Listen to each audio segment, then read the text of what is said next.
The Battle of Marash, Turkish, Maraş Muharebesi, was a battle that took place in the early winter of 1920 between the French forces occupying the city of Maraş in the Ottoman Empire and the Turkish National Forces linked to Mustafa Kemal Atatürk. It was the first major battle of the Turkish War of Independence, and the 3-week-long engagement in the city ultimately forced the French to abandon and retreat from Maraş and resulted in a Turkish massacre of Armenian refugees who had just been repatriated to the city following the Armenian Genocide.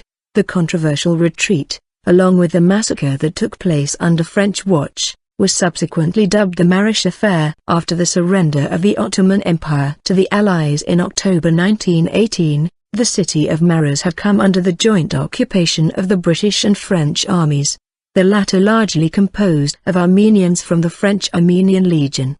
5. In February 1919, Field Marshal Edmund Allenby appointed a number of French officers to oversee the administration of the region of Cilicia and the repatriation of tens of thousands of Armenians who had been deported during the war in the course of the genocide. Within a few months, approximately 150,000 Armenians had been repatriated, including 20,000 natives from Maraş. In the months following the end of the war, Cilicia had also become a source of dispute between the British and French, who both aspired to establish influence in the region. The British government, however, was under strong domestic pressure to withdraw and demobilize its forces in the Middle East, and on the 15th of September 1919, Prime Minister David Lloyd George begrudgingly accepted a proposal by Prime Minister Georges Clements to have the French formally assume control of Cilicia.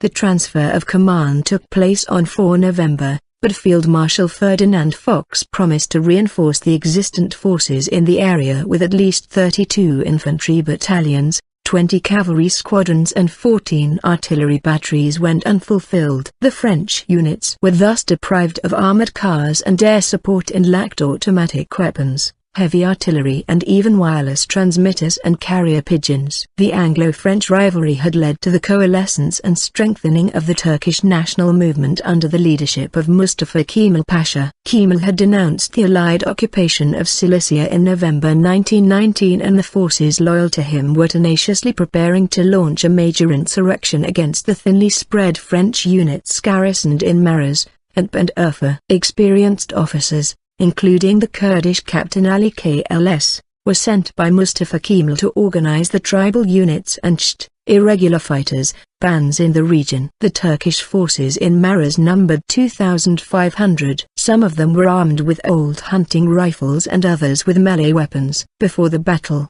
they obtained 850 rifles, 2 machine guns, 2 cannons, not used during the fighting, from the Gendarmerie building in Maraş. Those without firearms would arm themselves with rifles acquired from killed French soldiers. 3. By January 1920, French supply convoys and communication lines were coming under regular attacks by the partisans, and those Armenians who had been repatriated were being harassed and pressured to leave their homes once more.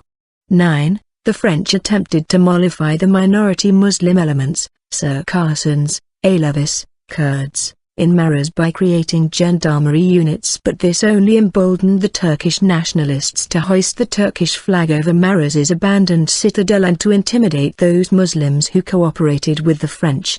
10. The French troops in Maraş included many Algerians, and also Armenians who had been recently enlisted, and it was stated that the latter had supposedly annoyed the local population by their arrogant attitude as they strolled on the streets in their French uniforms. Seeing all this, Captain Pierre-Jean Daniel Landré, the head of the Maraş detachment, requested additional reinforcements, but, due to the indecisiveness of his superior, Lieutenant Colonel Jean-Fly Saint-Emery, he was ordered to go to Adana to apprise the division commander, Brigadier General Julien Dufaux, of the situation. Dufaux agreed to send extra men under the command of General Cret to Maraş, but by 17 January, when the reinforcements arrived, the French had already lost the initiative. Supply convoys in Belpuna and Eloglu had come under attack, and a relief column led by Battalion Commander Major Kornloup had been ambushed. On 21 January,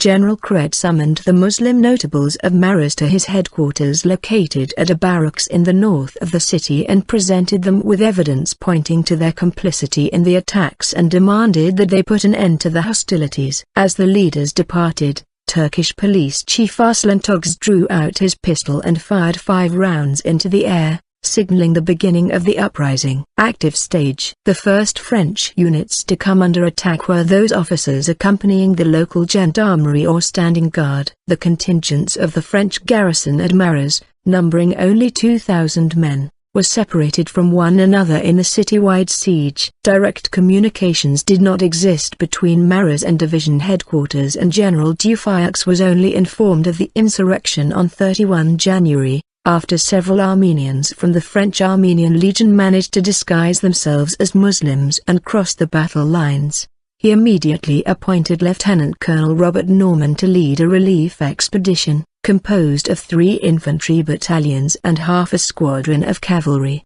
to Maraş, and dispatched aerial recon flights, giving hope to the besieged French, Armenians and American relief workers who were assisting the local population. Colonel Robert Norman has related the account of his campaign in Cilicia, including the campaign of Maraş, in his book, Colin Densel 11th. Colonel Robert Norman had a very brilliant career in the French army. When he returned to France, he was promoted to the grade of General de Brigade, the youngest in the army to reach the grade. He ultimately became Directeur du Génie, the highest responsibility in the engineering corps. As such, he was responsible of the construction of the Ligne Maginot, in France. He died, as General de Division, of a train accident in 1932. On 7 February, Norman's unit fought its way into the city and began to bombard the Turkish positions with heavy artillery. The following day, he relieved Kornelope's column, which had held its position for 2 weeks,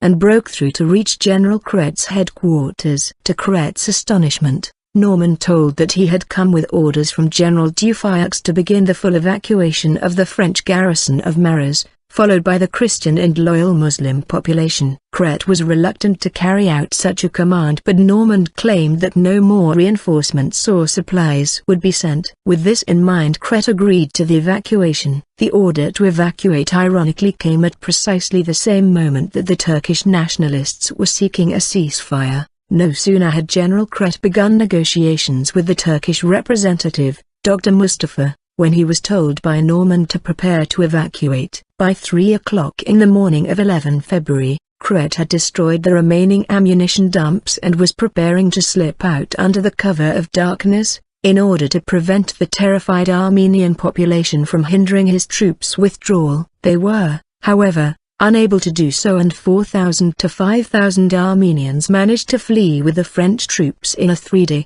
75-mile, 121 kilometers, long march to Cilicia, subsequently called the Marash Affair. Many of the Armenian refugees died from exhaustion and from the bitter cold, such that there were only 1,500 of their number when they reached Cilicia on 13 February. The French casualties of the battle included 160 killed, 280 wounded, 170 missing and 300 severely frostbitten. Massacre of Armenians. The 3-week siege of Maraş was also accompanied by the wholesale massacre of the Armenian repatriates. Roving Turkish bands threw kerosene douse drags on Armenian homes and laid a constant barrage upon the American Relief Hospital. The Armenians themselves, as in previous times of trouble, sought refuge in their churches and schools. Women and children found momentary shelter in Maraş's 6 Armenian Apostolic, 3 Armenian Evangelical churches and in the city's sole Catholic cathedral. The Armenian legionnaires attempted to put up a defense but were ultimately overwhelmed. All the churches and eventually the entire Armenian districts were put to flames. The plight of the Armenians was only exacerbated when the French decided to pull out on 10 February. When the 2,000 Armenians who had taken shelter in the Catholic cathedral attempted to follow the retreat,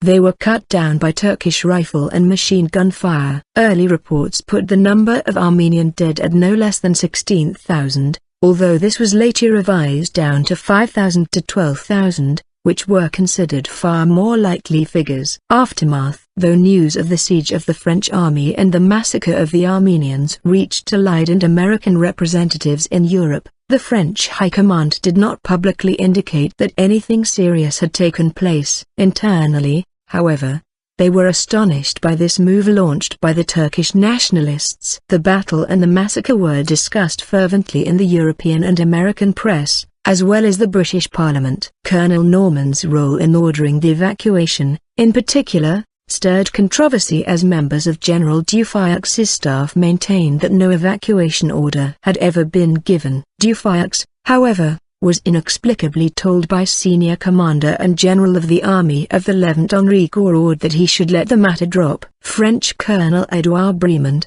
the chief administrator of the occupation zone, reflected on the decision in his memoirs. The decision for the retreat remains a mystery. It was not made in Beirut, nor in Adana, but at Marash. There seems to be no doubt that the order to leave would not have been given if a wireless outfit had been available in Marash permitting unbroken communication with Adana. A few years later, he stated frankly, Colonel Norman did not bring an order for the evacuation. He gave it emphasis in the original. In his own analysis of the conflict, the American relief worker Stanley Kerr attributes the withdrawal to the untenable position the French military itself had assumed, its failure to provide adequate supplies to its men, its ability to carry out intelligence work, and so on. In Constantinople, Allied military representatives pushed to threaten the Ottoman government for the affair, while the French simultaneously explored the possibility of reaching a modus vivendi with Kemal. The Allied Supreme Council, which at the time was working out the details to a peace treaty that it would present to the Ottoman government, deliberated on how best to respond. Some of the delegates present, including Prime Minister David Lloyd George, insisted that strong pressure should be brought to bear against the Ottoman government to prevent new atrocities, but the other diplomats were skeptical of the idea. The officials also agreed that the Ottoman government should dismiss Kemal from office, although they admitted that such a move was impractical, since the Ottoman government held no control over Kemal, who was leading a counter-Turkish government in Anatolia. A decision was finally reached on 10 March. British, French and Italian leaders agreed to authorize the formal occupation of Constantinople, which was carried out by the forces under General George F. Milne's command on the morning of 16 March. On the 7th of April 1925, Maraş became one of 2 cities in Turkey to receive a Turkish Medal of Independence, the other city being Inebolu.